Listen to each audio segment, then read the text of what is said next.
대학원에서 지난 30년 동안 교수 생활하고 사실은 올 2월에 정년 퇴임한 유종국 교수입니다. 반갑습니다. 사실은 제가 고문서에 대해서 잘 아는 것이 없고 대한민국에서 고문서를 잘 아는 사람이 그렇게 많지가 않아요. 그냥 워낙 어려운 분야이기 때문에.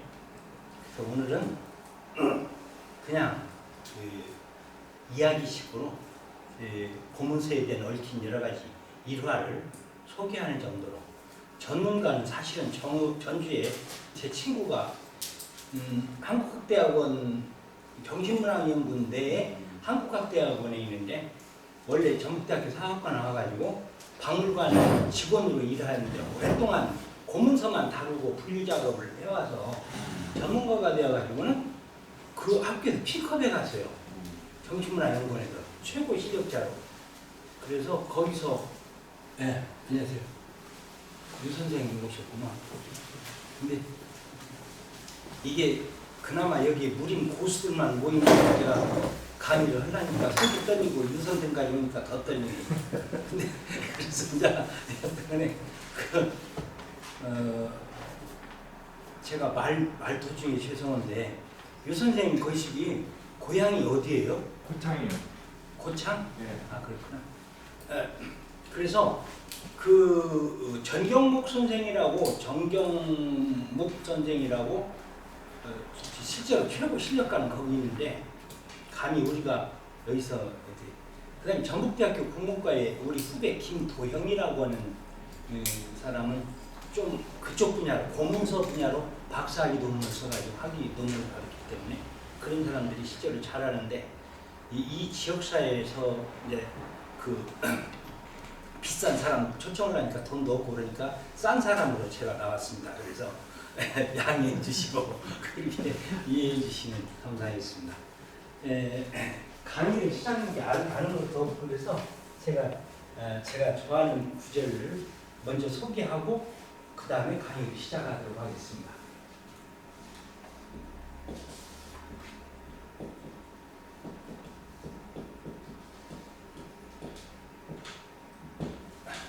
상선약수라는 말은 임 선생님 아시죠? 그래요? 그러면 강의를 해야 되겠네.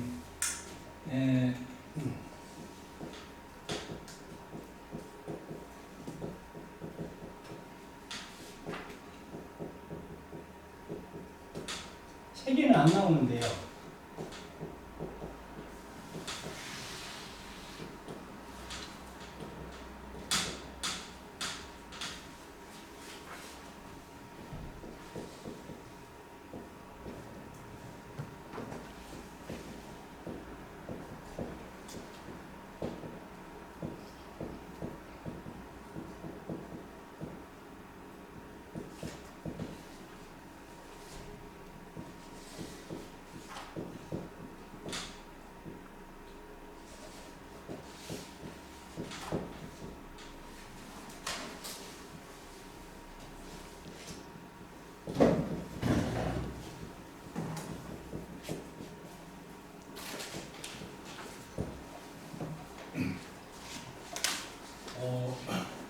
실제로 이 글은 어디에 실려 있냐면 책에는 안 나옵니다. 노자의 책 이름이 도덕경이에요. 물론 일반적으로 이 책을 그냥 노자라고도 말합니다. 도덕경이라고 하는데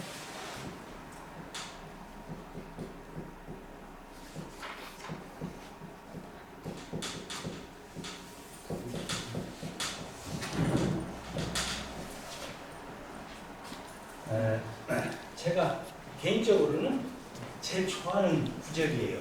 그러니까 한문기절 잘 못했는데 요것만 외워요.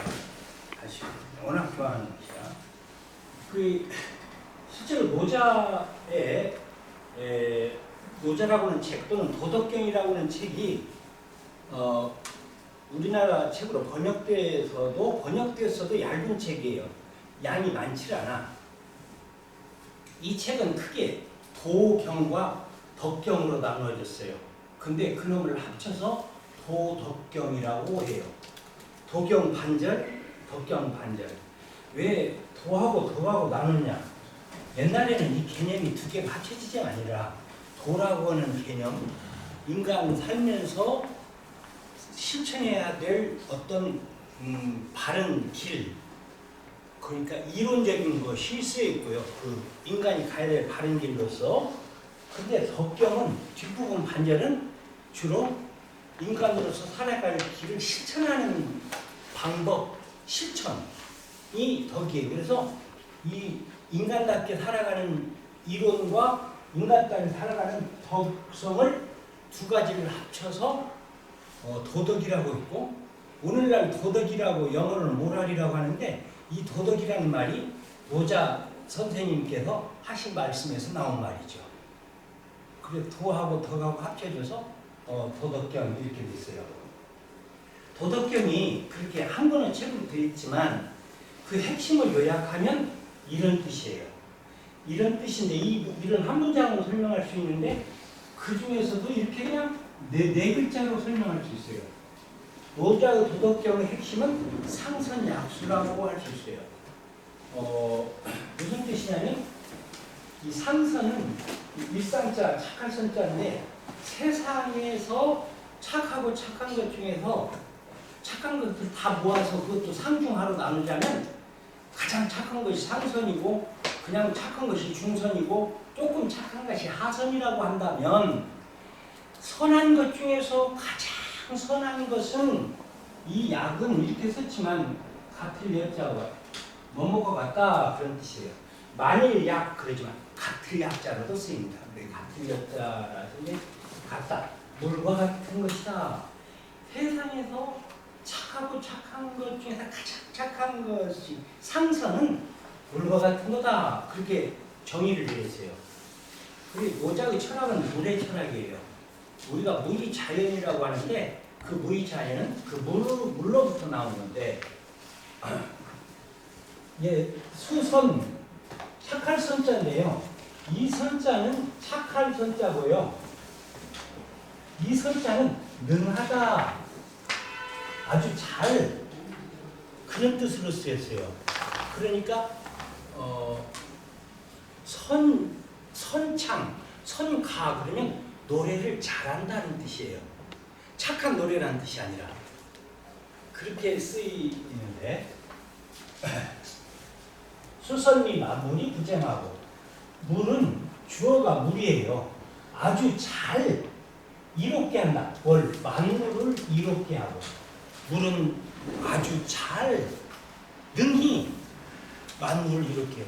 물이 왜 만물을 이롭게 했냐면 만물의 근원이 물이라고 그리스 철학자 탈레스가 얘기했지만 물이 없으면 큰일 나죠. 우리 사람이 살 수가 없고 사람뿐만 아니라 동물들이 다 살 수 없고 식물들도 물이 없으면 다 죽고 이 세상에 살아있는 생물체라고 하는 것은 물 없이 살 수 있는 것은 거의 없어서 그들에게 생명을 주는 거다. 무료로 아무 대가 없이. 그래서 만물을 이롭게 한다. 이제 예리한다는 뜻이지만 이로움이죠.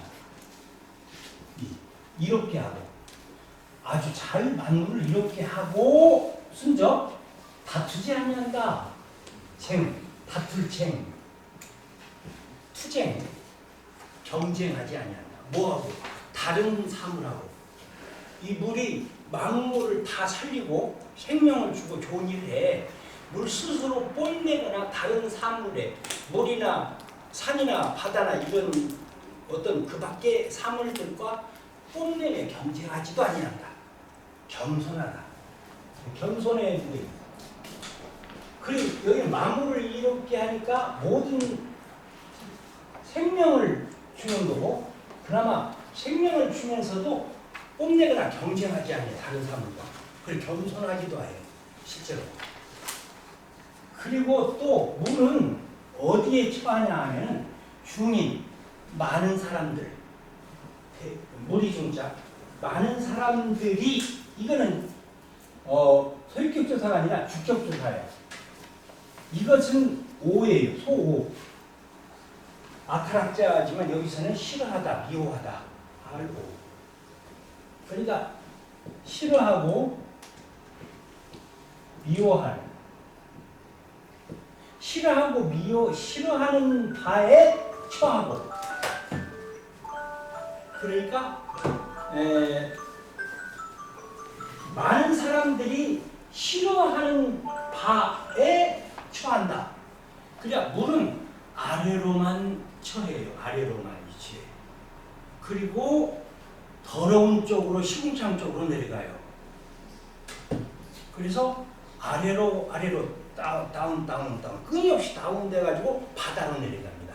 산꼭대기부터 시작해 가지고 거기서부터 쭉 내려와서 점차 내려와서 사람은 자꾸 승진하고 남들보다 높아지기를 바라는데 물은 자꾸 낮아지기를 바라는 거예요. 그러니까 승진하고 출세하고 성공하는 우리 인간의 마음과는 반대로 자꾸 낮은 대로 더러운 대로 시궁창 쪽으로 오염된 쪽으로 자꾸 임해. 그러면서 다른 사물을 깨끗이 씻어줘. 비가 내리면 세상이 깨끗해지잖아요. 물이 다른 걸 씻어줍니다. 그래서 많은 사람들이 싫어하고 미워하는 바에 처한다. 그러면 이거는 다른 사람을 이타적이지. 다른 사람을 위해서 깨끗이 정화하고 자신은 스스로 더러움을 택한 이런 덕성이 있다. 이타적으로 다른 사람을 정화하고 다른 사물들을 다 정화하고 스스로 더러운 쪽으로 아래쪽으로 그리고 높은 데로 올라가는 것이 아니라 낮은 데로 임한다. 낮은 데로 다시 겸손히 겸허한 자세. 이타적이고 자기 스스로 더럽고 다른 사람을 그 대신 다른 사물들을 깨끗이 하려면 내가 더러워져야 돼요. 물은 원래 그렇게 돼 있어요. 우리가 여린 데다가 고춧가루 있고 김치짬국 치우면 물로 씻잖아요. 물은 더러워지고 이 옷은 깨끗해지고.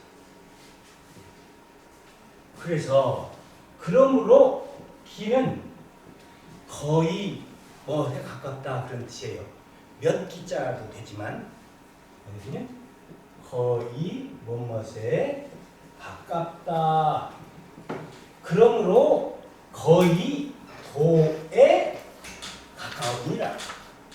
거의 진리에 가까운 거다.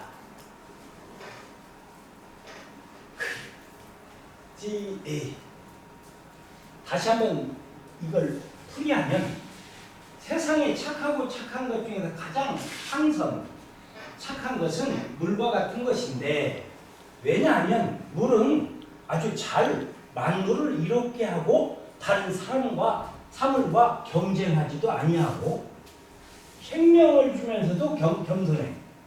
뽐내지도 아니하고 많은 사람들이 싫어하는 바에 처하고 낮은 데로 임하고 낮은 데로 그 다음에 다른 사물을 깨끗이 하고 나는 오염되고 이렇게 돼요.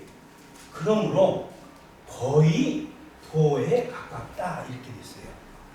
거의 도에 가깝다. 그러니까 거의 희생적인 거지.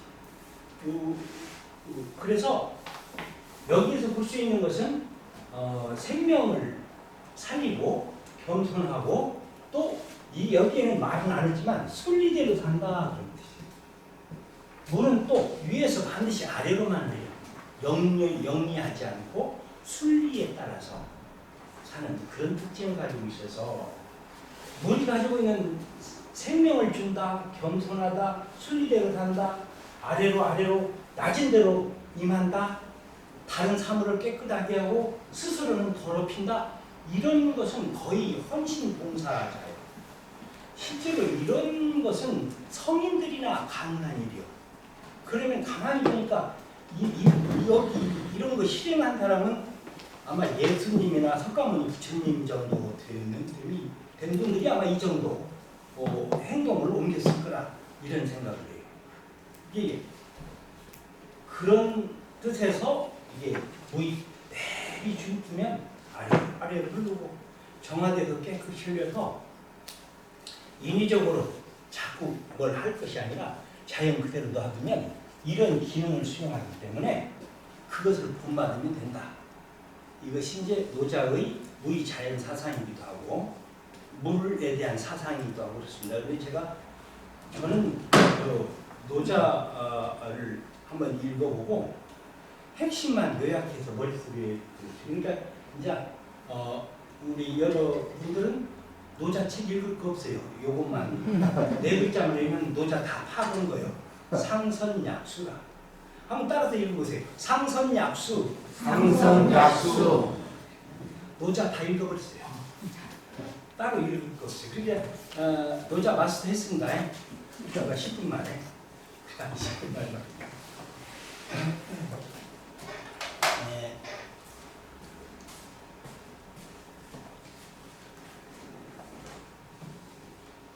제가 이제 이게 한 장씩 나눠주세요.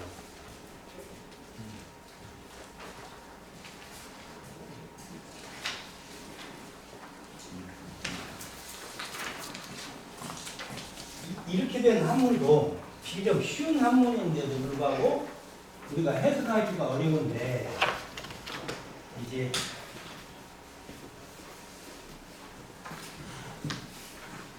두 번째로 우리 한문은 여러 가지로 해석이 가능해서 고문서를 해석할 때도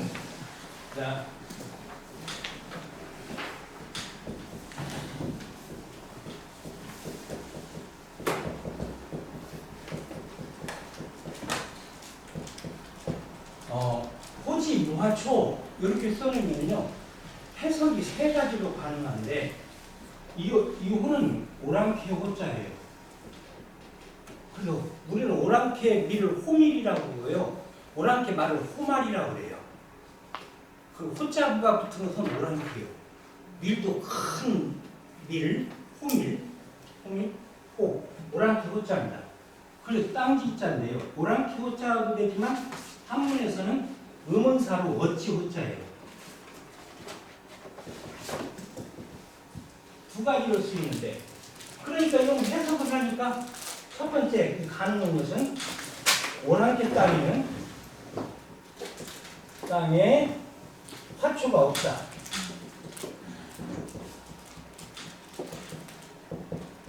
이렇게 첫 번째 해석이 가능한데 이제 또 이렇게 해석하면 오랑캐 땅에 무화초 어찌 화초가 없으리요. 의문문으로 이렇게 해석할 수도 있어요. 그게 세 번째는 어찌 이거 어찌로 보고 땅에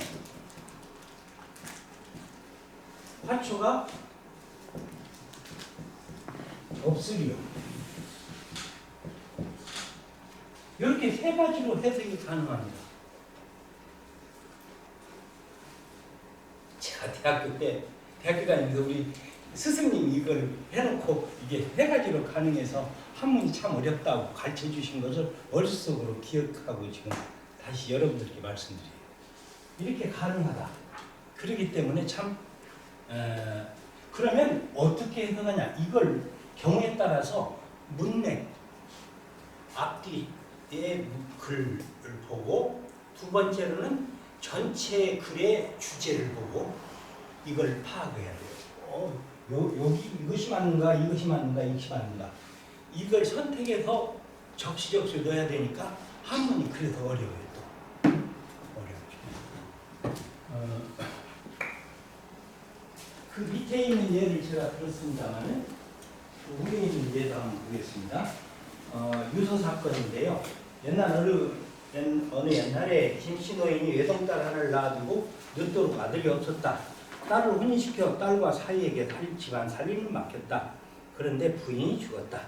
부인이 죽고 만년을 외롭기도 하여 재취하였다. 재혼한 아내에게서 아들을 낳았다. 아들과 새로 얻은 아내를 금이야 오기야 사랑하였다.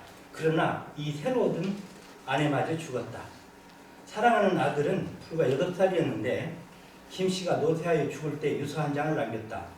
70 생남 비오자 가산 신물 개, 부, 오소, 타인, 물침 이렇게 써놨어요. 그러니까 이렇게 딱 유언을 써놓으니까 사인은 날뛰며 좋아했습니다. 그는 이 글을 이렇게 해석했습니다.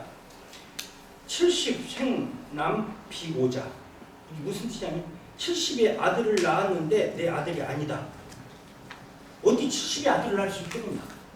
이거 복잡한데 그러니까 가산과 여러 가구 물건들을 다 부는 준다는 뜻이에요. 오서 나의 사이에게 주노라. 타인 물침. 타인들은 침범하지 말라. 그러니까 이제 사이한테 준 거예요. 유서가. 생각해보니까 사이가 이걸 읽고 이렇게 해석하고 재산을 다 차지했어요. 8살 먹은 어린 아들이 점점 성장했는데 그가 생각해보니 부친께서 돌아가시면서 다 성장해서 어찌 모든 유사를 매형에게만 줬을까? 이것이 이해가 되지 않았습니다. 아들은 필시 매형이 유서를 조작하지 않았을까 하고 생각했습니다. 그는 매형을 관청에 고소하였습니다. 원님은 이상하게 여겨서 사위에게 유서를 가져오라 하고 하였습니다. 원님은 그 유서를 살펴보더니 사위에게 호통을 쳤습니다. 내 이놈! 유서의 재산을 모두 아들에게 넘기니 사위는 침범치 말라고 하였느니라. 그러면 아들에게 넘긴다. 사위한테 넘기는 게 아니라 이걸 잘 해석해보면 그런데 어찌 네가 모든 재산을 가르쳤단 말이냐 하고 모든 재산을 빼앗아서 아들에게 돌려주었습니다. 원님은 유서를 이렇게 읽어 해석했습니다. 70의 생남한들 비오자리요 어찌 내 아들이 아니리요. 이렇게 가산과 신물 여러 가구는 모두 주니 아들에게 주니 오선은 나의 사이는 타인이다. 남이다. 물침하라. 침범하지 마라. 이렇게 생각하니까 이제 해석을 했더니 정반대로 해가지고 이 유서의 내용은 사위한테 준 게 아니라 아들에게 준 걸로 해석을 원님이 해가지고 아들한테 재산을 다 넘겨줬다. 아니 똑같은 글인데 해석의가 다릅니다. 그만큼 한문 해석의가 어려운 경우가 많다 이런 뜻이에요. 근데 이 이야기를 들어보면 사실 그 노인은 지혜로웠다. 죽을 즈음에 노인이 생각하였다. 어린 것을 사위에게 맡기고 자신이 죽으면 사위가 재산을 탐내 필시 어린 것을 죽일 것이므로 우선 그런 유서를 남겨 아들의 생명을 보호해 놓아야 한다. 그렇게 생각했어요. 그러면 장차 그 아들이 커서 유서 내용에 의심을 품어 문제가 될 때 이 문장을 달리 해석하는 사람이 있어서 마침내 재산이 자식에게 돌아갈 것이라고 예상하고 죽을 때 이런 식의 유서를 썼다는 이야기가 전해내려 있거나 간에 그 이제 이렇게 써놓고 마침내 그 노인 뜻대로 된 거예요. 자기 아들도 생명을 보존하면서 마침내는 유산도 커서 자기 아들한테 넘어가는 그런 좋은 꾀를 썼다 이런 얘기입니다.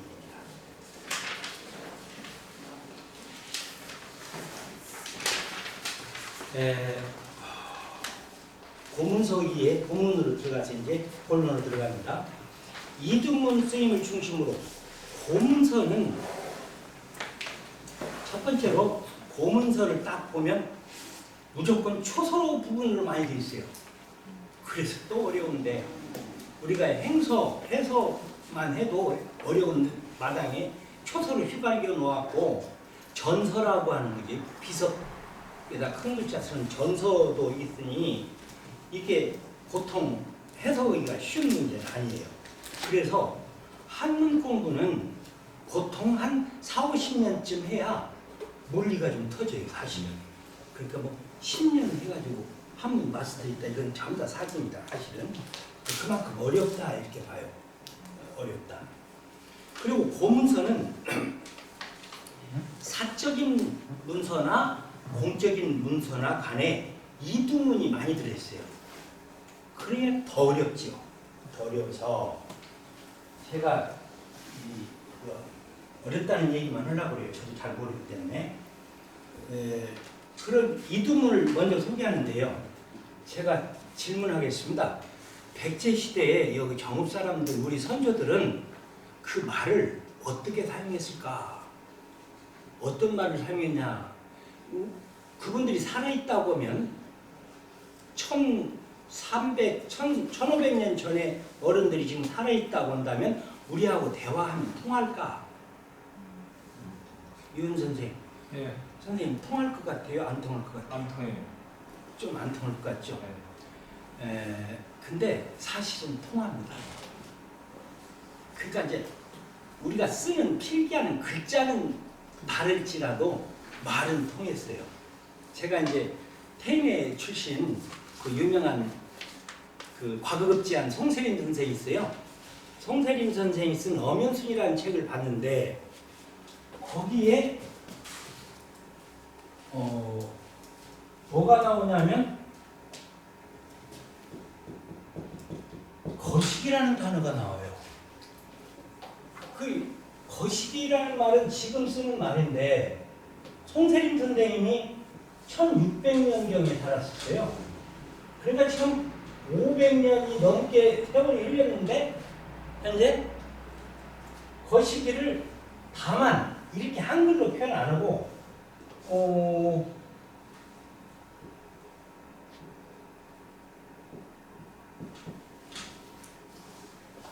선생님이 이제 도랑 거자예요. 그러죠? 국어 할 때 국어 거 시 기 거시기라고 이렇게 써놨어요. 그러면 그때도 거시기라고 하는 것이 있는데 이걸 줄을 따로놓고 송세림 선생님이 뭐라고 했냐면 거시기는 아무도 모르는 것을 말한다 이렇게 줄을 따랐어요. 그것이 무엇인가 아무것도 모르는 것을 거시기라고 한다. 그게 말하자면 태인 출신이에요. 이 거시기가 전라도 방언이거든요. 근데 지금 거시기는 표준말로 바뀌었습니다. 한 10여 년 전에 표준어 사정에서 왜 그게 방언인지 표준어로 올라가냐. 전국적으로 국민들이 많이 쓰면 많아지면 표준어 사정해가지고 표준어로 올립니다. 일정한 기간 한 3, 4년을 기준으로 해가지고 세월이 지나면 거시기 많이 쓰는 게 거시기는 지금 현재 표준어입니다. 과거 한 5, 우리 어렸을 때 5, 60년 전에는 전라도 방언으로 나와요. 근데 거시기가 나옵니다. 그 거시기라고 하면 그때도 1600년에도 우리 선조들은 그거 잘 모르는 걸 거시기라고 말을 했던 거예요, 말로. 이제 그 다음에 요 송세림 선생님의 쓴 글에 이래놓고는 뭐로 쇠했어요. 지금은 말하면 뭐를 쇠한다. 시침 뚝 떼고 모른 척 한다. 그런 뜻을 뭐를 쇠한다 그러거든요. 뭐를 쇠라는 말을 그때도 썼어요. 1600년에. 그러니까 좀 이따가 이두문을 배우지만 우리가 지금 보면 슬프다, 이거 어떤 서럽다 이런 표현은 지금 우리가 쓰는 말인데요. 신라나 백제 시대에는 비슷한 말을 썼는데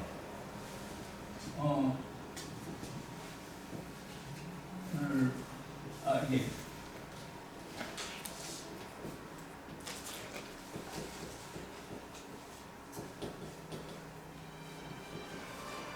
이건 한문이 아니라 이두문이에요. 이두문. 이게 이제 슬픈 애자니까 슬. 여기다가 이거는 반, 다. 옛날에 터다. 이거 뭐냐면 지금 말하면 참 슬프더라. 그 옛날에는 동일신라 시대 때나 삼국시대는 비슷하잖아요. 슬프더가 아니라 슬반더라. 참 슬반더라. 그러니까 알은 들어 약간. 지금하고는 말이 좀 다르지만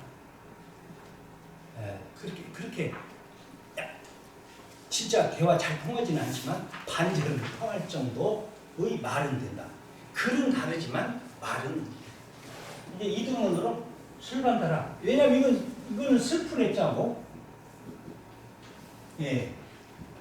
이거는 반은 이것은 음을 취하고 이건 슬프다라고 하는 푼을 취한 거예요. 이것도 음을 취하고 푼을 취하고 음을 취하고 음을 취해서 슬프더라를 이렇게 썼다 이거예요. 슬프더라. 그리고 그냥 그분들은 지금처럼 우리 같이 슬프더라 이렇게 표현 안 하고 아니 발음하는 거 아마 슬픈더라 그렇게 발음했을 거라고 추정을 해요. 그러면 이제 그때 1500년 전에 할아버지하고 우리하고 대화할 때 이 할아버지는 슬픈더라 그러면 아 슬프다는 말이구나 이렇게 알아듣게 돼 우리는. 약간만 다르지 실제로는 큰 차이는 없다. 다만 우리가 쓰는 것은 달라. 왜냐하면 달랐어요. 처음에는 하문식으로 썼고 그 다음에 임신 서기석식으로 쓰고 세 번째로는 향찰식으로 쓰고 향찰식으로 쓰다가 나중에는 구결이 붙었어요. 그렇게 변화를 가져왔어요. 실제로 교재를 보면 역대 우리나라 문자 표기 방법은 한자 표기는 이제 삼국시대에는 아예 설총 선생님도 없고 그러니까 향찰이 나오기 전에 우리가 향찰이라고 하는 말을 쓰는데요.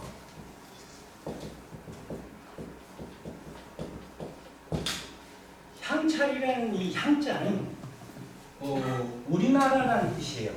시골, 고을 그런 뜻이 아니고 고을이라거나 시골이라는 뜻이 아니라 우리나라예요. 그럼 삼국시대 향가는요. 중국 노래에 비해서 우리나라 노래라는 뜻이에요. 우리나라 노래. 향엄도 있어요. 우리나라 말이에요. 이게. 중국은 중화사상이 있어가지고 우리가 좀 약간 우리 동네를 향으로 보고 중국은 본토 중화로 보고 약간 중화 사대주의 그런 의식이 있었어요. 실제로. 그래서 이렇게 쓰는 경향이 있어요. 향찰, 향가, 향은 이런 것들은 이게 시골 또는 시골 고을 마을이라는 뜻이 아니고 우리나라다 이런 뜻이라고 보면 돼요. 그래서 근데 이제 향찰도 마찬가지인데 그렇게 그러니까 삼국시대 초기에는 주로 중국어하고 어순이 동일합니다.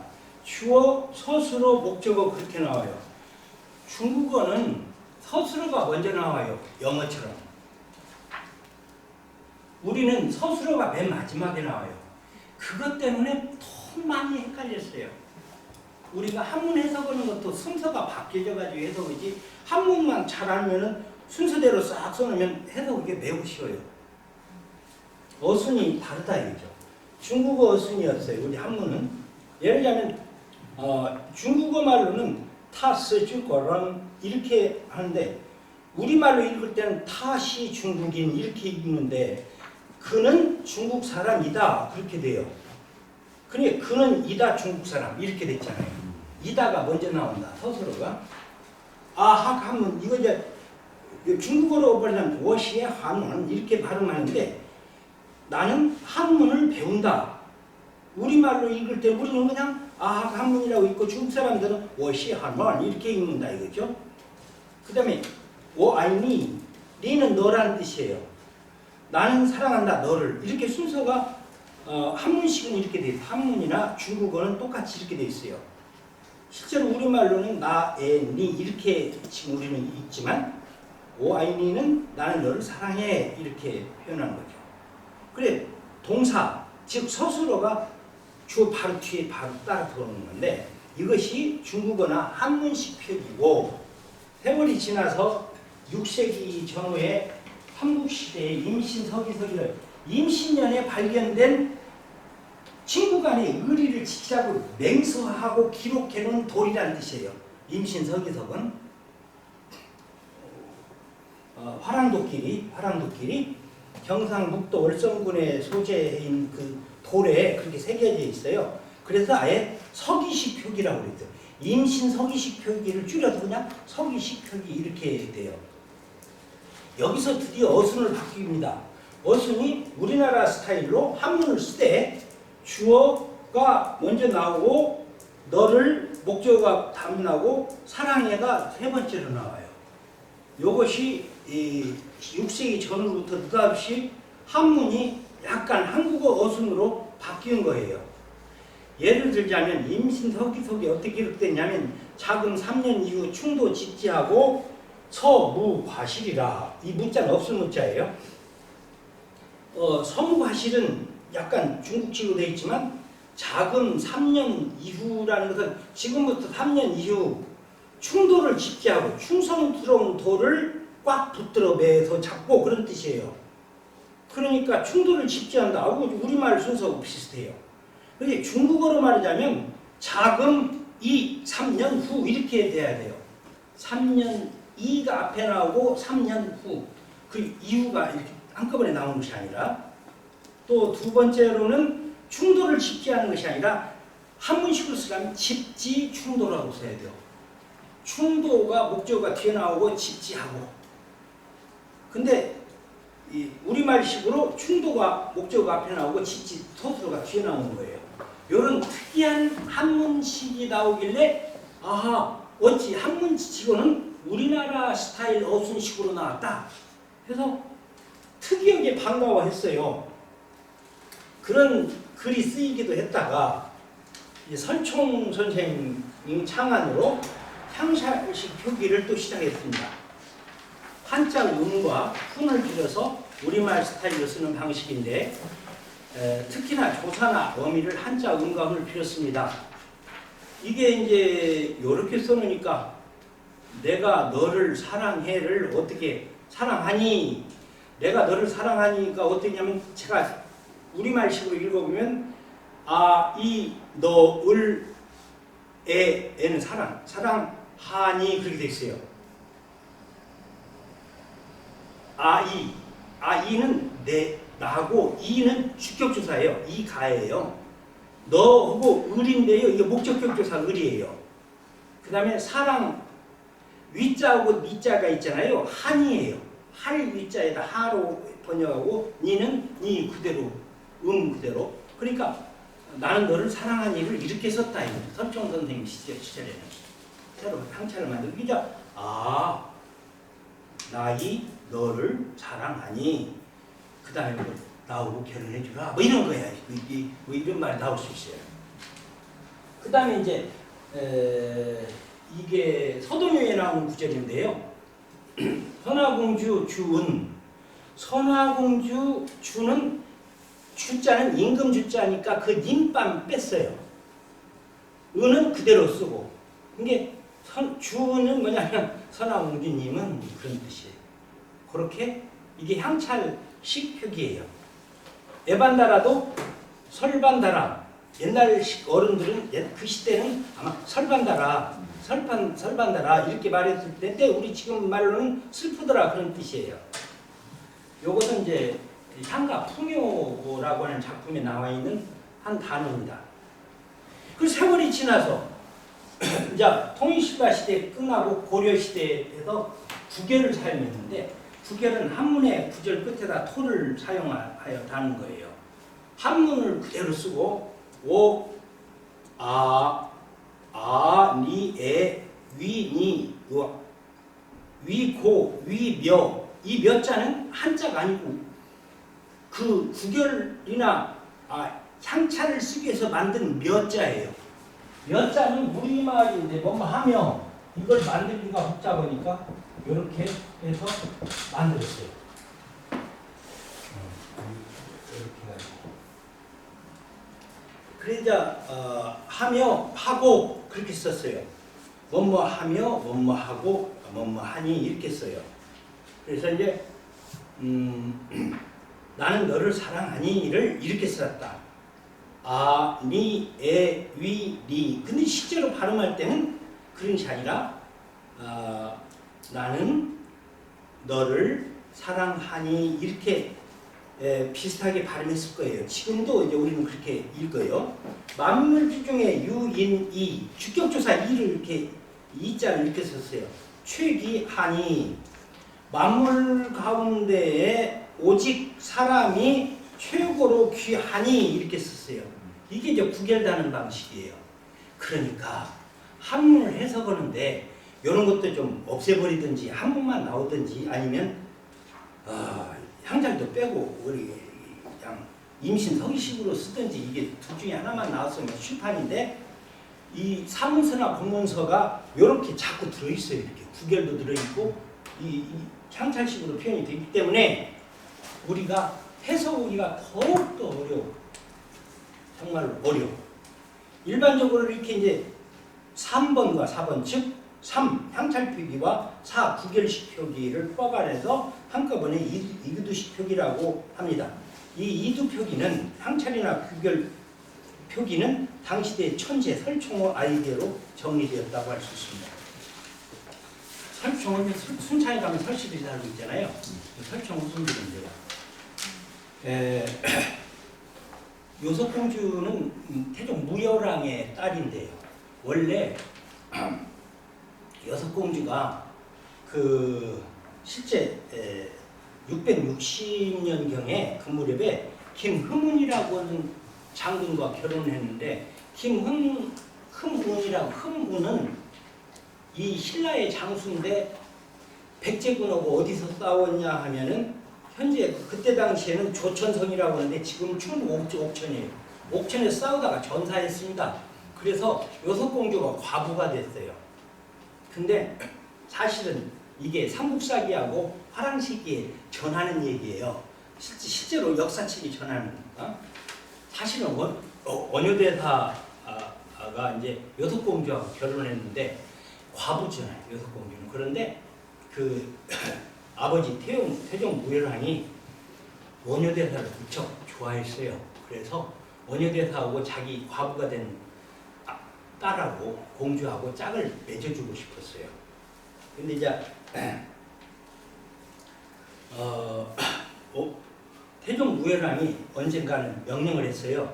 그 요석궁 하는 궁에 있는 관료를 하여금 너 지금 원효대사 초청해가지고 둘이 잘 성사시켜봐 지시를 받았어요.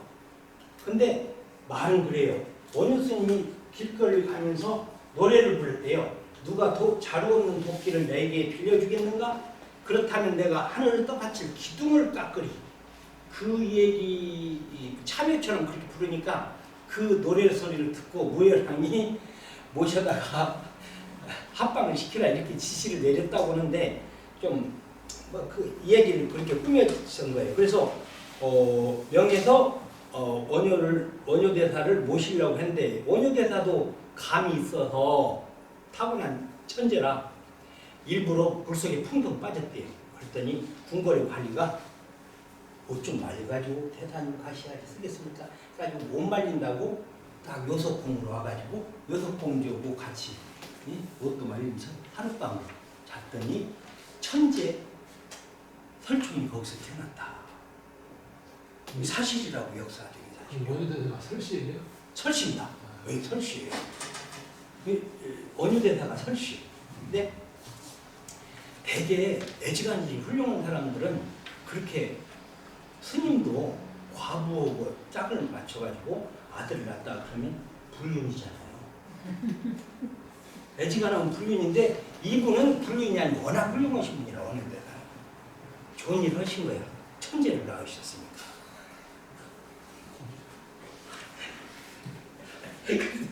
이게 역사에는 그렇게 기록되니까 타고났으면 좋은 일 하는 거예요. 그러니까 말하자면 이 향차를 만드는데 일조를 해가지고 우리 말을 다 이해시키는데 천재. 그러니까 세종대왕이 훈민정음 만든 천재시라고 한다면 그 버금가는 천재가 설총 선생이에요. 그래서 성균관이나 향교에 가면 그 제일 우줄에 누가 계시냐면 최천 선생하고 설총 선생하고 안양 선생이 제일 우줄에 있어. 저 정몽주 선생 저 밑에 있고 퇴계 선생, 율곡 선생이 저 밑에 있어요. 서열이 방서열이 그렇게 돼 있어요. 설총 선생 굉장히 높이 추앙하는 분이라고 할 수 있죠. 이렇게 돼 있고, 그다음에 이제 잠깐만 잠깐만 얘기하고 잠시 쉬었다 하겠습니다. 국가에서 기록한 공문서 추안이라고 되어 있는데요. 요는 이것은 주로 사학진이라고 그래서 옛날에 정조 다음에 순조 1년에 1601년에 그때가 처음으로 천주교를 대대로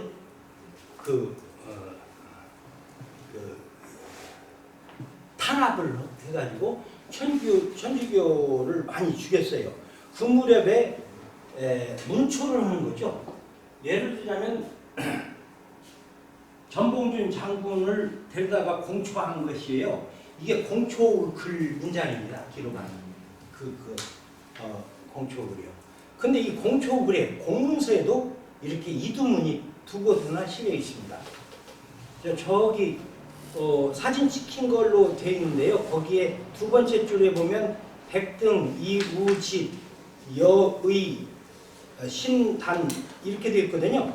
근데 거기서부터니까 일부를 거기서 뽑았는데요. 백등은 사실 이제 천주교에서 이걸 연구하면서 일부 선생님들이 번역하는데 간혹 저한테 물어보예요. 그래서 어디서 걸리냐면 꼭 이두문이 나올 때 걸려요. 해석이 안 되니까. 사학과 꼭 한문을 오랫동안 하신 분도 이두문을 잘 모르니까 해석이 잘 안 된다 이 말이에요. 복잡하게.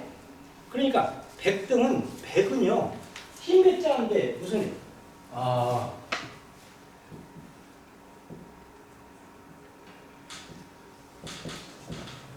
원래는 이런 식으로 돼 있어요. 이게 요런 식표인데 반침으로 되어 있는 건데요. 요즘에도 이 백자를 쓰는데요. 흰백자가 아니라 주인 백 그렇게 쓰잖아요. 주인이 아련다 말하였다 그런 뜻이에요. 이 백자가. 이 백의 흰백자가 주인 백. 여기는 농사 짓지 마시오. 주인 백 이렇게 써놨잖아요. 이게 주인이 말한다 그런 뜻이에요. 이게 말한다. 또 옛날에는 아뢰다 또는 사뢰다. 아뢰다를 사뢰다고 하면 이제 사뢰다 하는 뜻에 쓰는 말이에요. 이게 백자가. 그러니까 이제 백등은 이두문으로 살든 사뢰건대 또는 아뢰건대 그런 뜻이에요. 이유집이 여의 신단 이렇게 써놓으니까 너희들은 그런 뜻이에요. 너자에다가 너 여자에다가 여의는 너자로 해서고 의는 그대로 하니까 너의 신단 그게 몸단 그런 뜻이거든요. 너희들은 그런 뜻이에요. 이게 이두 글자니까 이걸 한문으로 해석을 하니까 아무리 해석이 안 되는 거죠.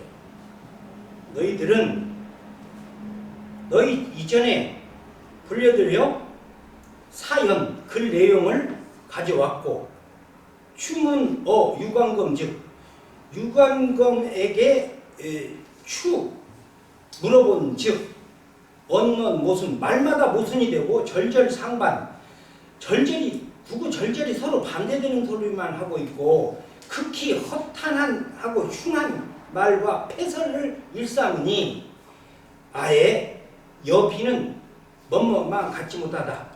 여비, 약비 그런 뜻인데요. 서로 얼굴을 대면하고 친히 물어보는 것만 갖지 못하다.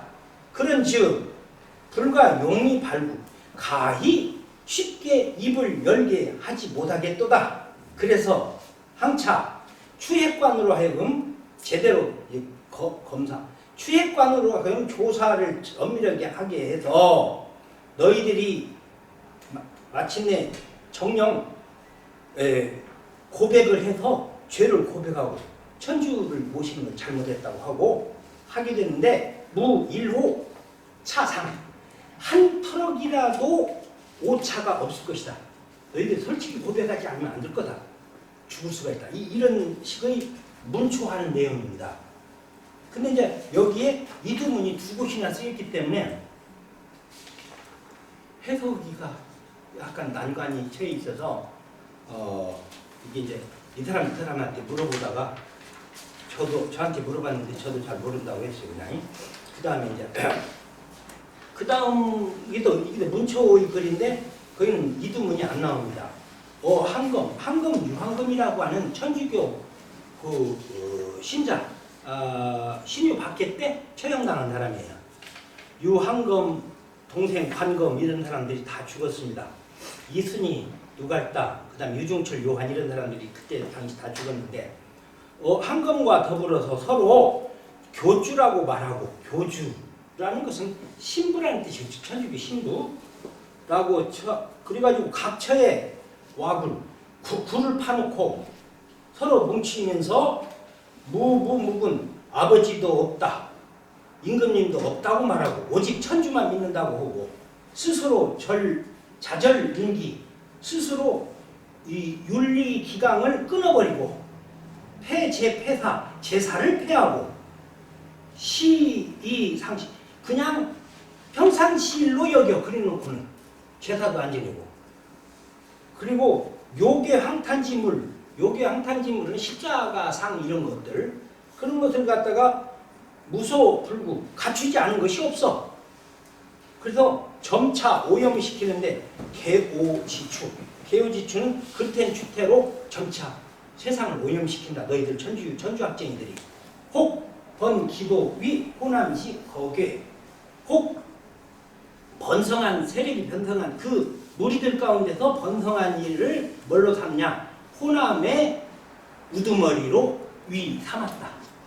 삼고 있는다. 이렇게 가지고 이제 이것도 추조하는 공초 문안이라고 할 수 있습니다. 넘어가고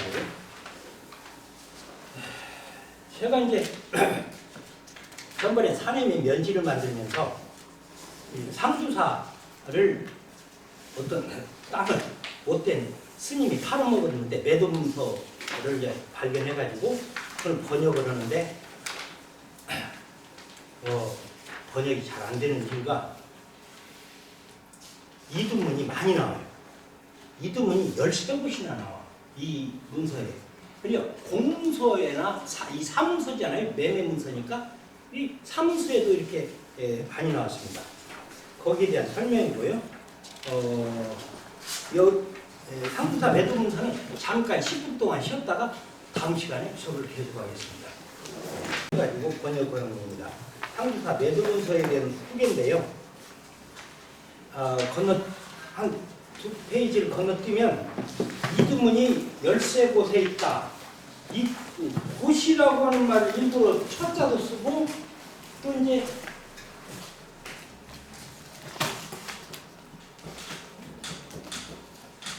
이게 이제 창고라는 고자잖아요. 그리고 이렇게 해가지고 이렇게 써놨잖아요. 이렇게 새롭게 만든 글자예요. 여기는 창고고 요것이고 요건데 요 글자는 시옷 받침으로 쓰이거나 니을 받침으로 쓰여요. 간혹. 이것을 어떻게 이해하느냐? 그냥 그렇게 쓰였으니까 머릿속으로 외워야 되는 문제가 있어요. 그러니까 이렇게 써놓으면 뭐라고 읽을까? 곧이라고 그냥 읽어요. 곧. 어느 위치 곧이다 이렇게 되어 있어요. 그래서 이제 이 문서를 한번 읽고 해석해 보면 이렇게 되어 있습니다. 건융 21년 정자 이때가 1756년 영조 32년 10월 초 3일 전주 이감역댁 노비 천석이 앞으로 주는 문건 명문은 글 또는 문건 그런 뜻이에요. 밝은 명자 쓰지만 그냥 글이라는 뜻이에요. 명문이라고. 명문이라고 하는 것은 그냥 쓰는 용어로 법적으로 관련된 문서 뭐 그런 의미예요. 행정적으로나 법적으로 관련된 문서 이런 뜻이죠.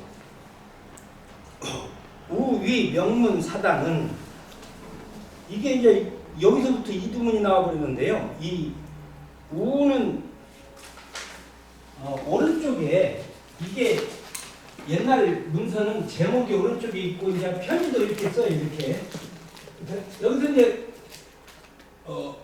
우 해가지고 명문 우측은 이게 계약서 문서 이름이에요. 우는 요거를 말해요. 이게 매매 문서를 말하죠. 우라는 말은 위 그런 뜻이죠.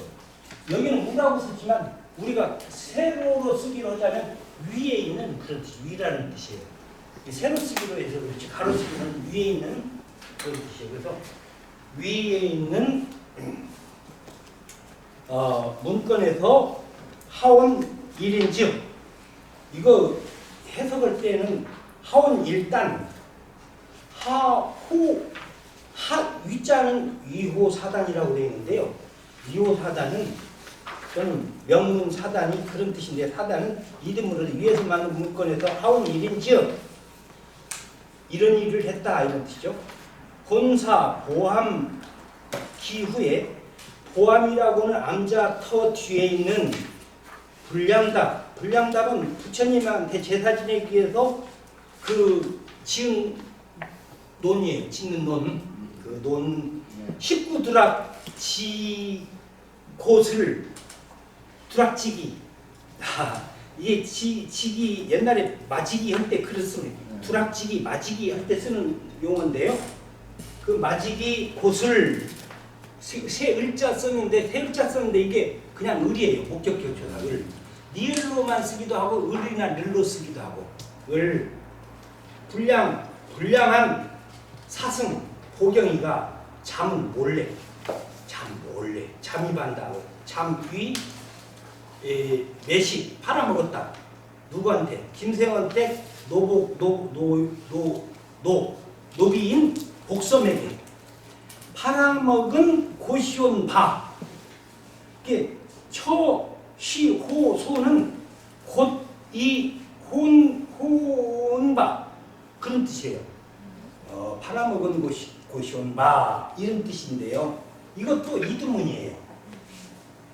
불가불 환태. 가히 환태치 않을 수가 없으나 되돌려 받는다 하죠. 가히 환태를 해야 되나 시외 사양 조잔 이 절이 그 밖의 절 모양이 조잔하여 즉 재정이 어려워서 판출무로 돈을 마련해서 판출할 길이 없는 거로 주지승인 성한이가 반론 삼방 재승처 삼방 여러 스님들이 사는 곳에다가 의론을 보내서 중론 귀일 여다 시여인데 이 시여도 그 이두문으로 이다라는 뜻이에요.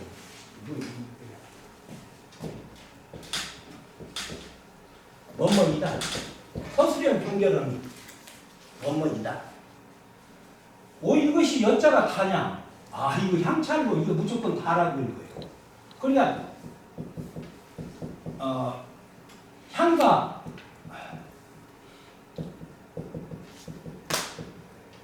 레이어 이렇게 안 읽고 이거는 오다 온다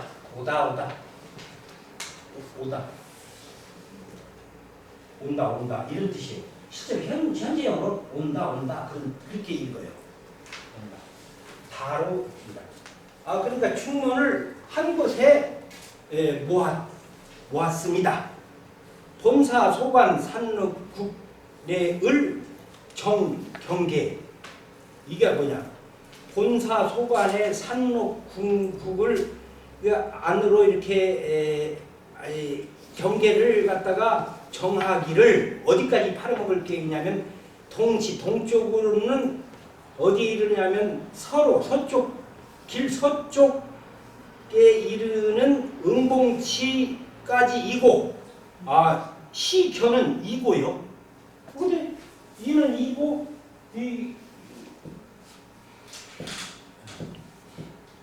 이게 보낼 견자거든요. 일반적으로는. 근데 이게 이고 무조건 고로 읽습니다. 원모 이고가 여러 번 나옵니다. 그러니까 이제 이거 해석이 좀 복잡해져. 면지를 딱 보니까 이걸 해석해서 면지다 넣어야 되겠는데 이거 다 찾아봤어요. 이제 어디를 찾아봤나? 이제 제가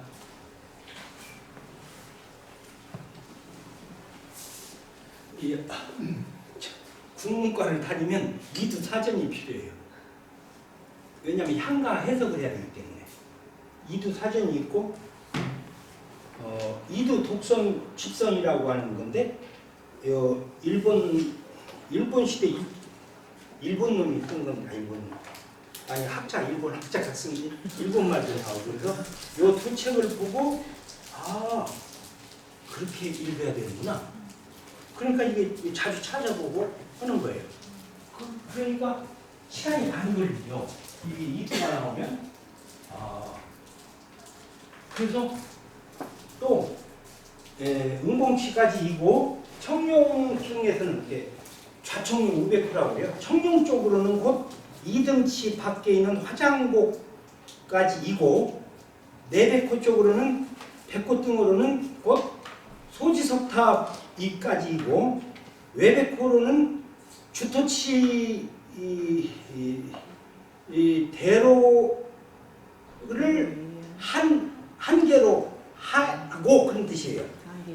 위한 개로 하고 이고니까 이고.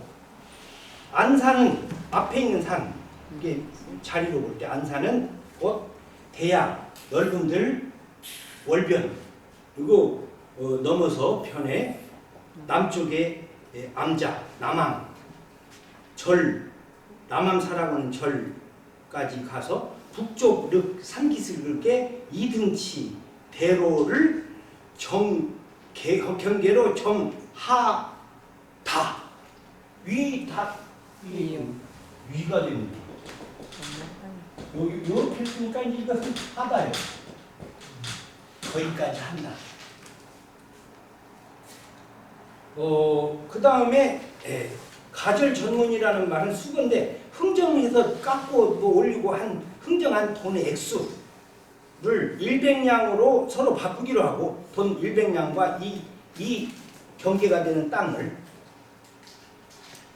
의수봉상은 그 값에 해당하는 수에 맞게 돈을 받고 이고 받았음 이고예요. 사실은 그 다음에 이 신문기장 덱정 새롭게 문장을 만들어서 우전댁이니까 앞에 이감역댁이거든. 이감역댁 노비오고 했지만 다시는 이감역전으로 문장을 만들어서 영영 방매 팔아 넘기기로 위거호는 하도인데 하기로 일후 하기로 했다 이렇게 뜻이에요. 일후 오늘 금일 이후로 우대기 산준을 그 징역을 사용할라 치면 사승 등 절에 있는 스님들은 모두 다 오랫동안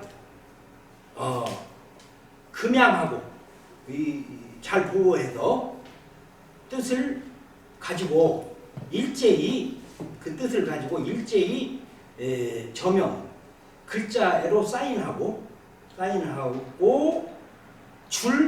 들여줄 고는 생각 시연은 이다. 이게 사인해가지고 우리 약속을 해서 그 계약서를 써서 넘겨줄 생각이다. 만약에 세세 사승 중 세월이 오랫동안 흐르면서 사승 중에서 불량한 사람이 시거든 이게 이두문인데 이거든 불량한 사람이 있거든이에요. 사실은 불량한 사람이 있거든 이 문기로서 관청의 고변에서 변정할 일이다. 바로잡을 일이다. 이렇게 돼 있어요. 이것이 계약서예요. 계약서에다가 상두산 연화당 주지승 성한 수결 사인을 했고요. 거기에 스님 그 주변에 있는 그 안에 있는 스님들이 다 의견을 통일해가지고 다 사인한 거예요. 한 10여 명이 넘어요. 스님들이.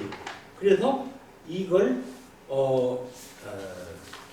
이감역대게 팔아먹은 거예요. 그래서 사실은 상두산의 상두사가 그때부터 황폐화되어 버렸어요. 예, 절도 있고 그랬었는데 절도 허물어지고 이제 누가 제대로 손질 안 해가지고 실제로 상두산 밑에 상두사 가보면 절터만 남아있어요. 절터만. 이제 해석을 하면 이렇게 돼요. 위 만든 물건은 본사 고암터 뒤에 있는 불량땅 부처님을 위해서 제사 지내기 위해서 짓는 논 19마지기를 불량한 사승 보경이란 놈이 김태현 때 노비 복섬에게 팔아먹은 곳이온마 반드시 도로 물려서 되돌려야 하지만 이에 절이 꼴이 더욱 조잔해져 감에 따라서 돈을 판출할 길이 없다. 그러므로 주지승 성한이가 삼방 재승들을 모아서 회의를 붙여 충론이 하나로 이같이 모여졌다. 본사 소관의 살록 판국 안 경계를 정하기를 동쪽으로는 길까지고 서쪽으로는 은봉치까지고 청룡은 곧 이등치 넘어 화정구까지고 내백호는 곧 작은 지석탑까지고 외백호는 곧 주토치 큰 길까지 한 개이고 안산은 곧 들판 큰 들판을 넘어 변들이 남한절 북쪽 산록 이등치 큰 길을 경계로 정하여 값으로 정한 금액 100냥과 바꾸기로 하고 그 값으로 정한 금액에 해당되는 수에 맞게 받고 새 문건을 작성하여 우대 이감역대에다가 영영 팔고자 하오니 감역이라는 것이 종팔분 아주 낮은 벼슬이에요. 뒷날 이댁에서 탄준을 사용하게 되면 사찰 스님 등은 영원히 금양하며 잘 보존해가지고 수호할 뜻을 가지고 일제히 서명해 줄 생각이다. 만일 앞으로 사찰 스님 가운데 불량한 짓을 하거든 문건으로 관하에 고변하에 법으로 바로잡을 일이다. 이렇게 해가지고 매매 문서가 이루어졌습니다. 수결돼서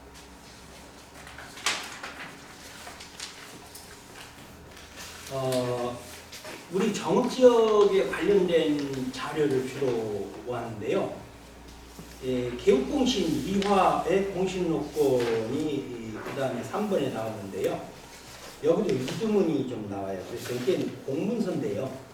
국가문서에도 공신록권에 이렇게 이두문이 나온다는 것을 알 수 있습니다. 요것이 지금 1932년 태조 1년에 태조 서재 2화에게 내린 개국공신록권인데요. 이 녹권은 전주시 연지동 이종섭 씨가 소장하고 있다. 저는 이종섭 씨 누군지 모르지만 이렇게 소장하고 있다고 기록되어 있어요. 실제로. 그래서 이제 이화선 분의 이화라고 하는 분의 그 태조 이성계의 동생인데 서재인데 열심히 고려를 멸망시키고 조선을 건국하는데 앞장서신 분이에요. 공신도감 순, 충, 좌명, 개국공신, 순록대부, 상위, 문하, 부사, 겸, 행, 의흥, 신, 군, 위사, 군이사, 그 다음에 의안백이라고 하는 이화, 우원을, 우에 좀 위사람이라는 위사람을 개국공신 녹권, 거기에 이제, 랑중, 기시, 와호사, 을 단이 나오고 그러면 시옷이나 리을로 번역하는데요. 이게 무슨 뜻이냐면 아해 부티온 일단은 이렇게 돼요. 이게 공신 개국공신록권에다가 붙여놓은 일단은 누가 했냐면 당사 관리와 그 다음에 별감이 동의 뜻을 같이 해서 해놓은 말씀이다. 홍무 25년 월일에 도평의사사 남내 도평의사사에게 이게 밀어서 들여놓고 홍무 25년 8월 20일 우승지 한상경 차지는 그 관리에다가 뒤에다 붙이는 그냥 형식적으로 붙이는 용어예요. 그래서 말하게 하고 왕에게 전하여 왕지를 내렸다. 그 뒤에는 그렇게 되어 있는데 왕지는 그때 조선 초에 고려 때는 왕지라고 그랬고요. 나중에 후대는 뭐라고 하는데 요즘에는 왕지라고 안 하고 무슨 지라고 하는데 긴장하니까 생각이 안 나요. 나중에 생각나면 말씀할게요. 이렇게 해서 왕이 개국공신 노건에 추정해가지고 발행해 주는 거예요. 사진에 그렇게 나와 있는 것입니다. 이 사람을 개국공신 노건에 붙이는 일은 책임자와 별감이 서로 의견을 모은 말씀이다. 홍무 25년 도평사사의 출날에 따른 것으로 홍무 25년 8월 10일 우등지 한상경 담당자가 말씀하신 왕지는 다음과 같은 이하 생략됐습니다. 그 다음에 아까 이 화도 정읍에서 살고 정읍에서 나온 자료인데요. 장관은 이게 소송면에서 나온 자료인데요. 장관이라는 분도 개국 원종 공신 노건이 있는데요. 이분도 여기에도 이두문이 쓰였는데 우원을 거기서 한번 쓰였고 또 아예 붙이는 일단은 앞에서 쓴 것처럼 그렇게 썼어요. 노건에 붙여놓은 이 건에 대해서는 이런 뜻이에요. 앞에 오고 똑같은 것이라서 설명은 생략하고 넘어갑니다.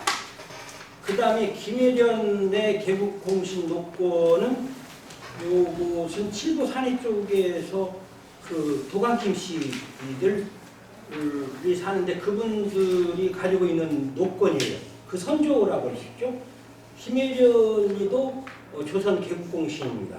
그 도강김 씨들. 그래서 이제 여기는 이두문은 없습니다만 이런 내용입니다. 왕이 조서를 내리기를 김혜련 위 통정대부 공주 목사 겸 관내 권농 방어사자 이렇게 돼 있어요. 홍무 28년 2월 초 2일 왕이 해가지고 무슨 뜻이냐면 왕 김혜련을 통정대부 공주 목사 겸 관내 권농 방어사라고 하는 벼슬로 삼는다. 이 삼는다 그런 뜻이에요. 위자가 뭐뭐지 되다 하다 삼는다. 양자로 삼는다 할 때 이 위자를 써요. 되게 홍무 28년 2월 초 2일 이게 이제 노건 내용이에요. 왕이 내린 노건. 자 넘어갑니다. 그 다음에 여섯 번째가 조선 민간의 계약서인데요. 요 계약서가 좀 특이한데요. 이혼 계약서인데 이혼이 옮길 이자 이혼이에요. 이별한다고 떨어질 이자 이가 아니라 옮길 이자 이혼 그 특이한 계약서입니다. 계약서 내용을 이렇게 깔려서 쓰는 것을 옮겼습니다.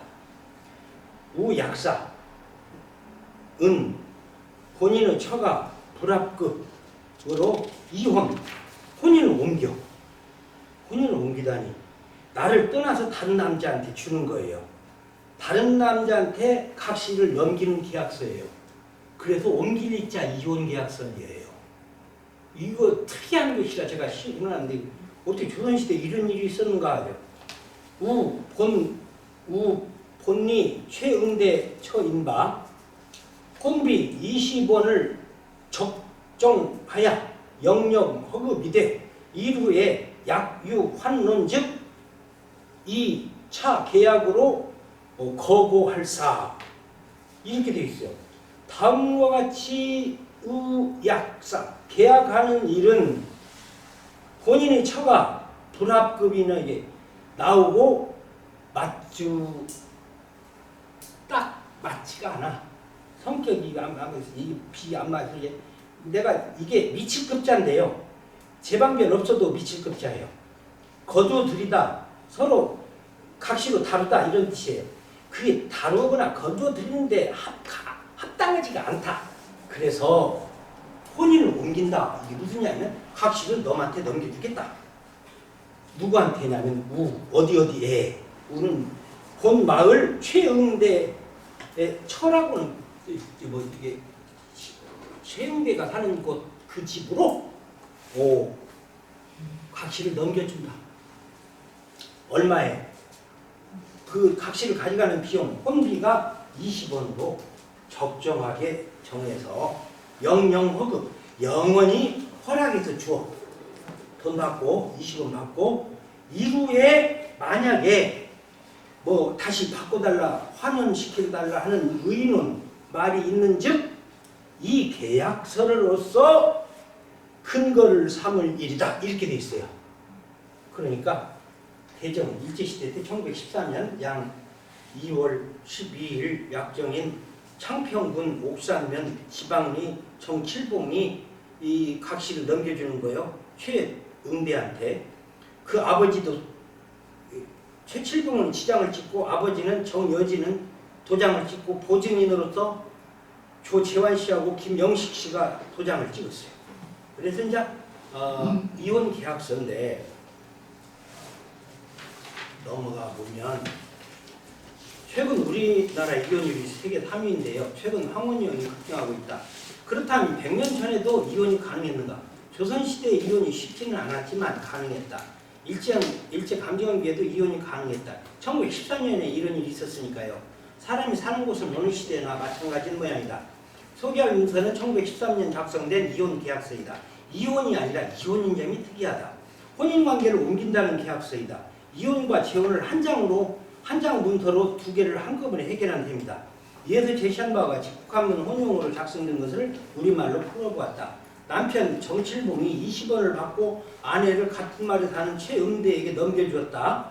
전칠봉은 치장을 찍고 부친 정여진은 도장을 찍었다. 보증인 2명 조재환, 김영식도 도장을 찍었다. 아마도 정칠봉은 어린 신랑이거나 좀 모자라서 사내구실을 못하였던 모양이다.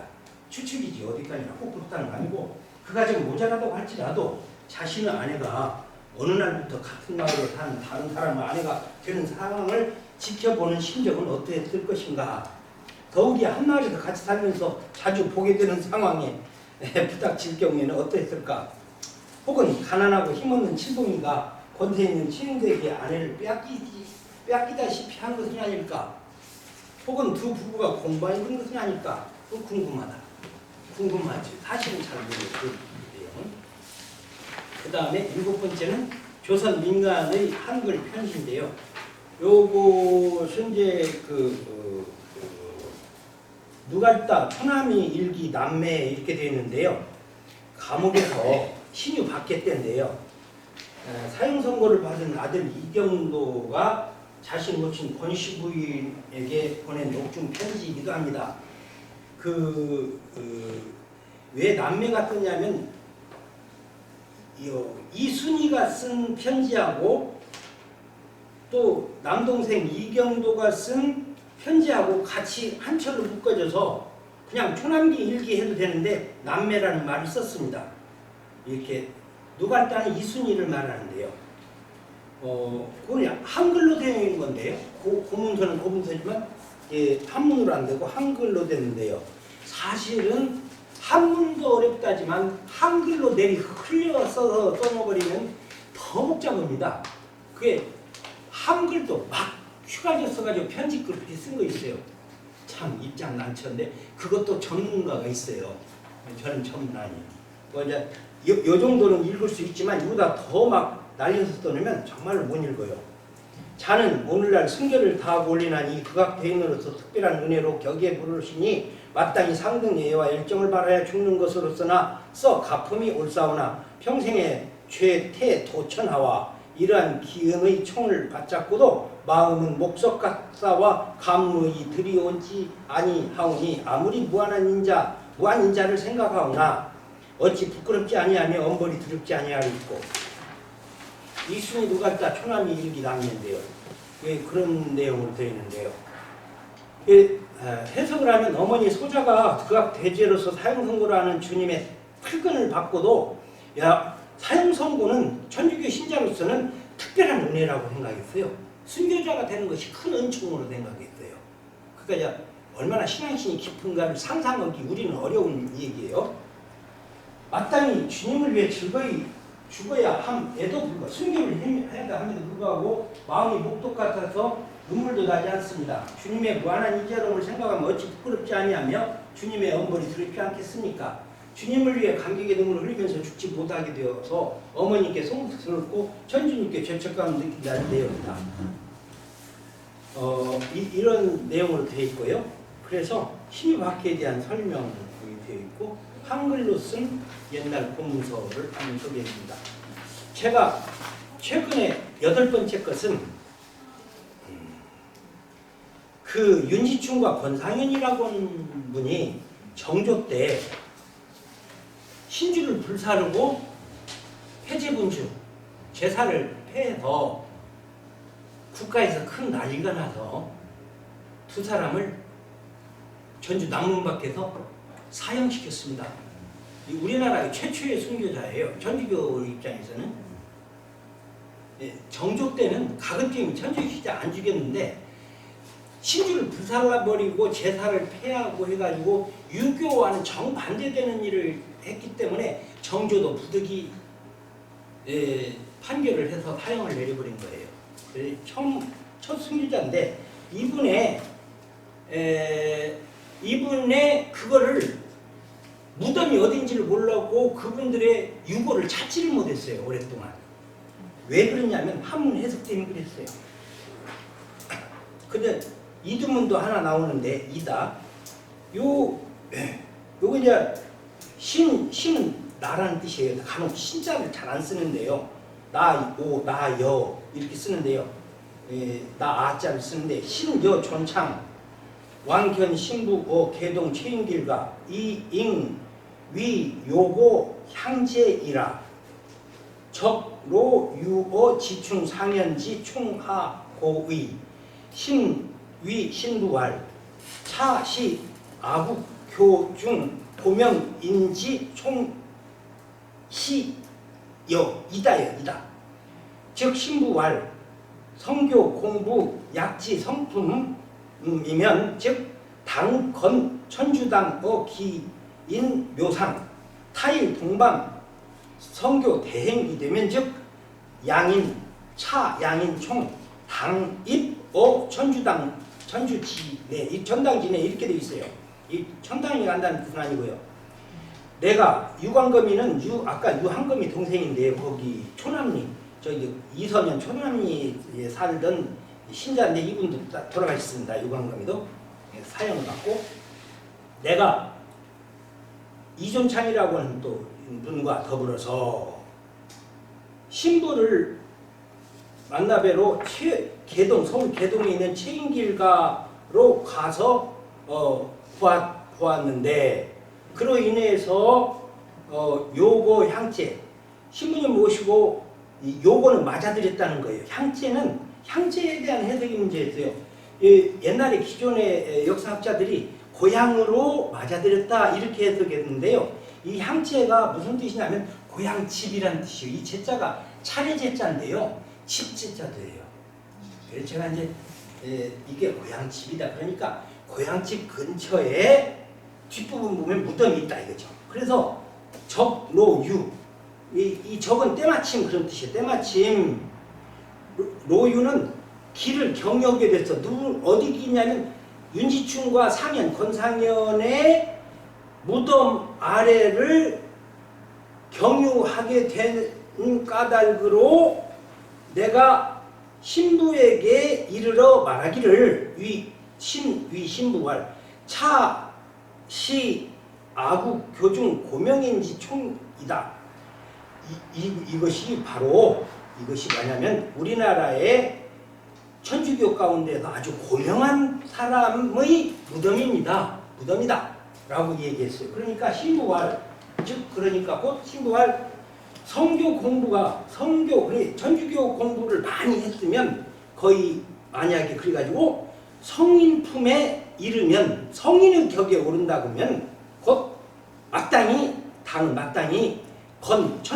천주당을 건립을 해가지고 어디에다가 그분들의 기인 그분들의 묘 위에다가 성당을 지어야 된다. 원래 서양은 그렇게 한다. 이 신부가 누구냐면 주문모 신부예요. 중국에서 건너온. 그리고 타일의 동방성교 대행 타일의 우리나라에 우리 천주교가 크게 행해나거든 곧 두 양인의 무덤에다가 마땅히 무덤을 어디다 모셔야 되냐면 마땅히 드려야 된다. 어디에? 천당지대, 천주당이라는 뜻이지 뭐 하늘이 천당이 아니라 성당의 안에 무덤을 모셔야 된다. 이 서양식이죠. 서양은 성당 안에 주로 성인들 묘역이 있어. 훌륭하신 신자들 죽으면 거기다 묘역을 모시는 것처럼 해야 된다 이렇게 되는데 중요한 것은 그 향재에 있는데 향을 고향이라고 해석해 버리니까 윤지충의 고향이 충남 진천이요. 그 진천만 막 뒤졌어. 몇 년, 10여 년 동안 무덤을 찾는다고. 근데 요걸 가만히 보니까 고향제가 고향집이요. 한문 해석이 중요한 거예요. 그래서 고향집은 거기 이서 초남리를 주위를 들어봤더니 거기에 딱 있어요. 무덤을 파봤더니 사발에다가 거기에 윤지충 몇 년 몇월 사망일 써졌고 사발에다가 권상현 몇 년 몇 년 사망 해가지고 몇 년 생일을 다 써놓은 거예요. 그리고 그때는 망나니들이 사형시켜버리는 게 이게 잘라진 목도 이 각도가 45도로 잘라진 것도 뼈도 그대로 있고 그래서 이제 이 증거가 돼가지고 또 그래서 그 다음 해는 그것도 보고 그 DNA를 채취해가지고 윤지충은 해남 윤씨예요. 해남 윤씨 윤선도 집안이요. 윤선도. 윤선도의 그 집안 후손들의 DNA를 채취해서 윤지충의 DNA를 비슷해 99.9%. 윤지충이라는 것이 확실히 되어가지고 올 4월 달에 세계적으로 전국적으로 방송이 나왔어요. 이것이 마침내 윤지충이의 묘를 찾고 시신을 찾게 되었다. 그래야 그냥 천주교가 난리 법석이 한번 웅장하게 떴어요. 한번. 이것이 이제 향제에 대한 문제 때문에 그랬습니다. 향제를 저하고 군산대학교 정은 교수는 두 사람이 둘이 모아놓고 물어본 게 아니라 이걸 정확히 물어보려고 나한테 따로 물어보고 정은 교수한테 물어보니까 둘 다 해석을 고향집이라고 해석하니까 그렇다. 그동안 잘못 해석했구나. 그래서 집 주변을 찾아보니까 그 무덤이 발견된 거예요. 사실은 고향집. 근데 고향이라고 하니까 진천을 찾아봤는데 진천에 아무것도 안 나왔어요. 예, 그런 한문 해독을 얽힌 사연이 또 있다. 그렇게 말씀드리고 그 다음에 신득종의 준호부인데 이거 호적 문서예요. 지금으로 말하면 증명하는 건데 호적 증명인데요. 신득종 후구단자는 원문은 소정면이라고 되어 있는데 소정면은 소정면과 성포면이 있었어요. 옛날에는 1914년 그 일제에 의해서 행정력 개편이 되기 전에는 소정면과 성포면이 있었는데 그 앞글자만 따서 소성면이 됐어요. 1914년 일제 행정력 개편 때 소성면이라는 말이 처음 등장했어요. 그전에는 소정면, 성포면 그렇게 됐습니다. 그래서 약간 소정면이니까 지금 말하면 소성 쪽이죠. 소성 쪽에 있는 정촌리에 있는 호적단자인데 제1통 제2호 장인 기술자인가 봐요. 뭔 기술자면 옹기단지 만드는 기술자인가인데 옹기장이 신득종은 나이가 37세 기유생이고 본관은 평산신씨다. 아버지도 같이 사는데 그 집에 이게 지금 가족관계 증명서니까 이름이 정일김인데 이름이 넉자예요. 신정일김이에요. 정일금. 신정일금이고 할아버지는 신성준이고 증조 할아버지도 살아계시네. 여러 사람 모시고 있어요. 살아있는 거예요. 그러니까 신원삼이고 외할아버지는 서씨, 달성서씨요. 외조는 양이라고 하는 게 보통 사람이라는 뜻이죠. 서약금인데 보는 달성이고 달성서씨. 어머니는 받들어 모신 어머니는 서소사라는 분이고 나이가 64세 이모생이고 아내는 처도 이름이 소사인데 박소사요.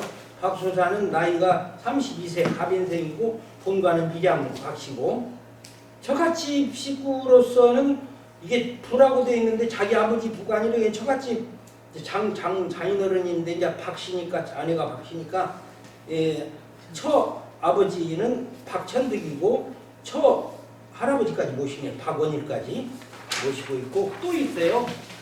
친할머니가 증조는 태평이라고 되어 있고 외할머니는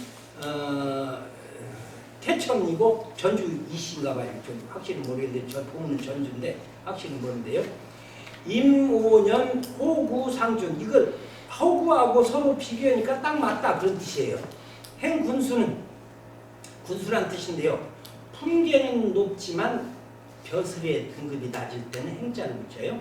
행군수, 행전라감사, 행대사은은 실제로는 높은 품인데 예를 들면 행대사은 하면 대사은은 종이품이 대사은을 해야 되는데 정이품이나 이게 높은 사람이 그냥 대사은 하면 앞에다 행자를 붙이고 반대로 이제 반대로 하면 숫자를 붙이고 직기 숫자 수대사은 하면 정산품이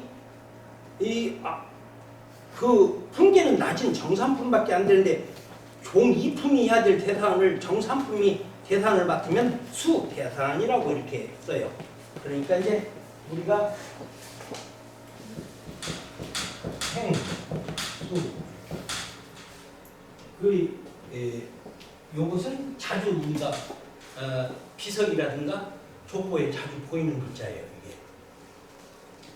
이게 그렇게 해서 아마도 행군수 이분은 품계는 높지만 벼슬이 군수 이상이어야 되는데 군수밖에 벼슬을 하고 있는 분이에요. 거기에 대한 설명이고요. 제가 이제 정읍사 노래에 대해서 시간이 없어서 자세히 해야 되는데 결론만 얘기하면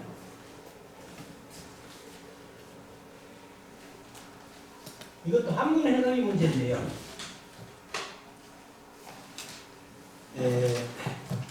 아깝게 보면 정읍사가 실려있는데 제가 이제 전번에 논문을 쓰면서 백제 노래 이름이 정읍이다.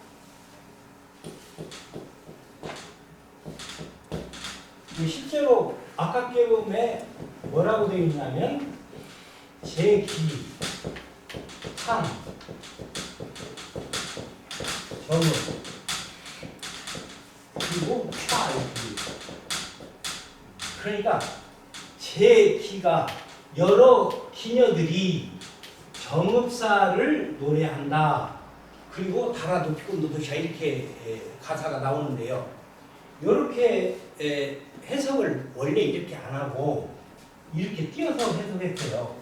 여러 기생들이 정읍을 창하는데 그 가사에는 이렇다. 저는 이렇게 띄어야 된다고 생각해요. 노래 이름은 정읍이고요. 정읍사라고 하는 노래 이름은 우리가 하도 많이 들어서 정상적인 것처럼 보이지만 매우 비정상적이에요.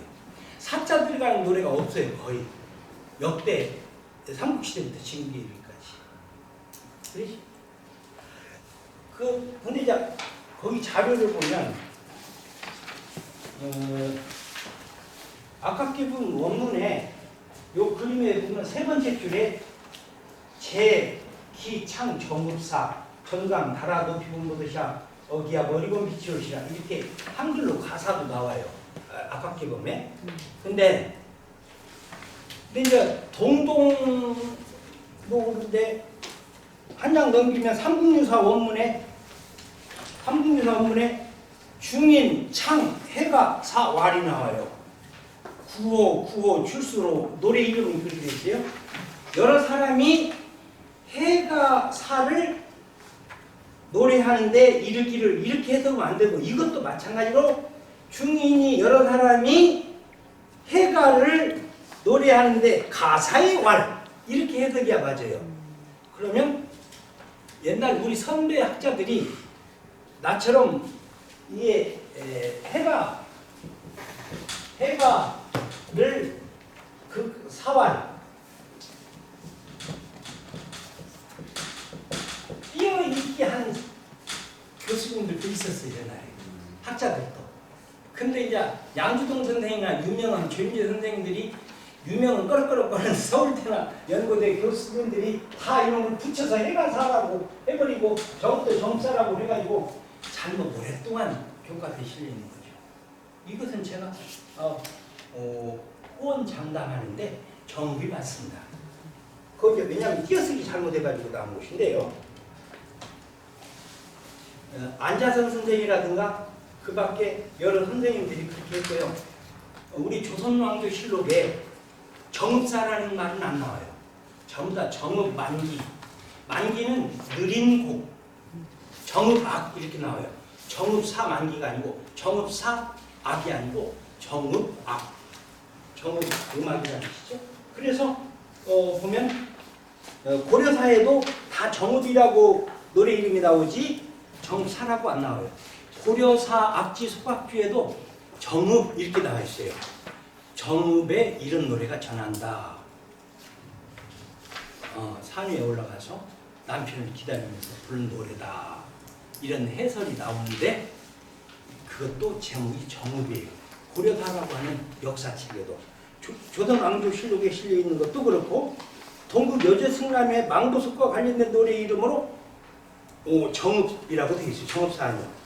그는 악학기범에도 그렇게 정읍이라고 실려있고 대학 후보에도 대범이라고 실려있고